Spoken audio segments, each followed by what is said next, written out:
The Greek gods had a great battle against a race of giants called the Titans. They were sent to the hell after their battle.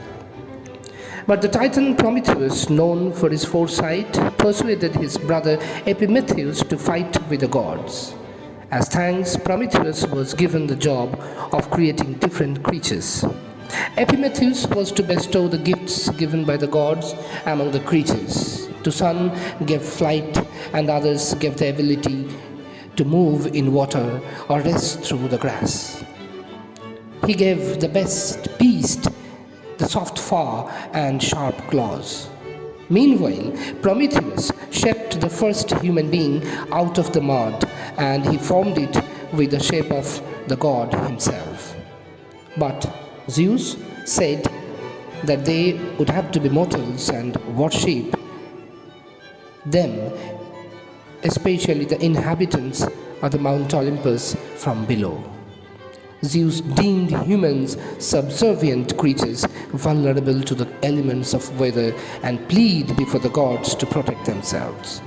However, Prometheus envisioned his crude creation with a greater purpose. So, when Zeus asked him to decide how sacrifices to be made, the witty Prometheus planned a trick to give humans some advantage.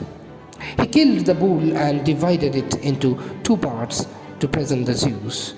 On one side, he concealed the succulent flesh and skin under the belly of an animal, and on the other, he hid the bones under the thick layer of fat. When Zeus chose the seemingly best portion for himself, he was enraged because of Prometheus' deception. So, Zeus forbade the use of fire on earth, whether cook meat or to get warmed or any other purpose. But Prometheus denied to see his creations in such state. He scaled Mount Olympus to steal fire from Athena's workshop. He hid the flame in a hollow flannel stalk and gave it to the people. This gave them to harness power of nature for their own benefit, and ultimately dominate the nature. They could now also forge weapons to go for war. Prometheus' aim acted as a catalyst for the rapid progression of civilization. Zeus understood what had happened. Furious Zeus imposed brutal punishment for Prometheus. Prometheus was chained to the cliff, and each day he will be visited by a vulture, and the vulture will be tearing out his liver, and the liver will grow to its full size each night as he was immortal. Prometheus never expressed his regret as his act of rebellion, though he was in perpetual agony. His resilience made him a prominent figure in Renaissance drama and literature.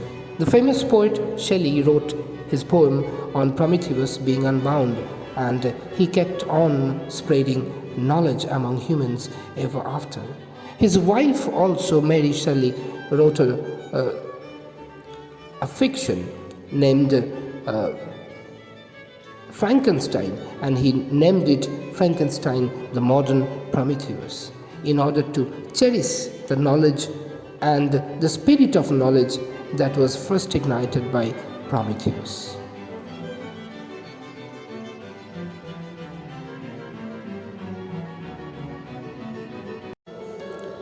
Icarus and Daedalus. In Greek mythology, Icarus was the son of master craftsman Daedalus, the creator of Labyrinth. He designed the first bathhouse and the first dance floor. But he was jealous. He was worried that his nephew was a more skillful craftsman. Daedalus murdered him and was banished from Athens and made his way to Crete. There, Minos imprisoned him and his only son Icarus with the top of the tallest tower on the island. In that island, they were to remain for the rest of their lives. Then Daedalus thought of a plan. they will have to escape from that place. And he thought how to escape from there. Daedalus constructed giant wings by feathers and wax from candle to escape from the tallest tower. He gave a warning to his son. My son, don't fly too near the sun. If you will, then the heat would melt the wax and you will fall down.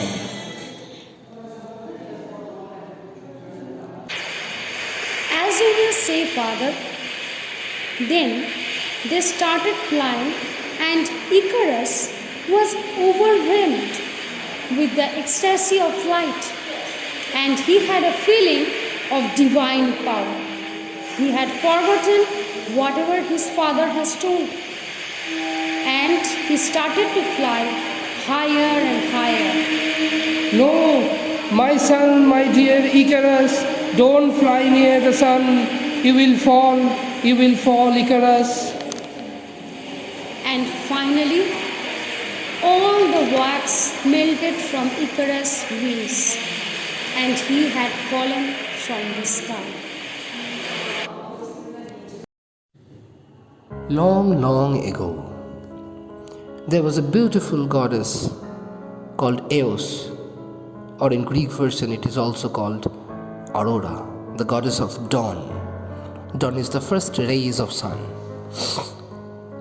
Aurora had a beloved. Her beloved was mortal, and it was beautiful, agile, athletic, acrobatic, and majestic Tithonus. They fell in love with each other. It was Aurora who wanted Tithonus in the kingdom of gods, that is heaven. Only one key is there to get entry into the land of the gods, that is immortality. It was Aurora, our Eos, who pleaded before Zeus. Zeus asked her, "What do you want?" It was Aurora who answered, "Immortality for my lover, that is Tithonus." Zeus asked her, "Is it the only thing you want?" It was answered by Eos that yes, the only thing that I want is immortality for my lover, so that I can stay with him, spend time with him ever after in the kingdom of gods. The Zeus readily granted it. After that, Tithonus got the boon of immortality. Both young Tithonus and Eos, that is our Aurora, happily they started spending time in heaven, exploring new areas, roaming here and there, and they were living in absolute bliss. As time passed, it was Tithonus who started growing. Years after years, Tithonus grew older and older. He became more fragile and more fragile. It was Eos who visited Zeus again and pleaded him to cure Tithonus. She asked him what was happening with her beloved Tithonus. Zeus answered that he got immortality, but eternal youth was something that Tithonus missed. It was actually Eos, our Aurora, forgot to ask from Zeus when she first came before him to plead for immortality. So Zeus also informed her that Tithonus will keep on growing and he will not stop growing. His agony became intolerable. Tithonus used to keep himself shut within a very short cottage. Every day Aurora used to visit her. After seeing Aurora's teardrops on her cheek, Tithonus became more sorrowful. Sound of agony that could be heard from Tithonus' cottage was unbearable for Aurora. What was Tithonus asking for? Was it death? That is the question. The myth of Sisyphus. Sisyphus, in Greek mythology, the cunning king of Corinth, who was punished in Hades by having repeatedly rolled a huge stone.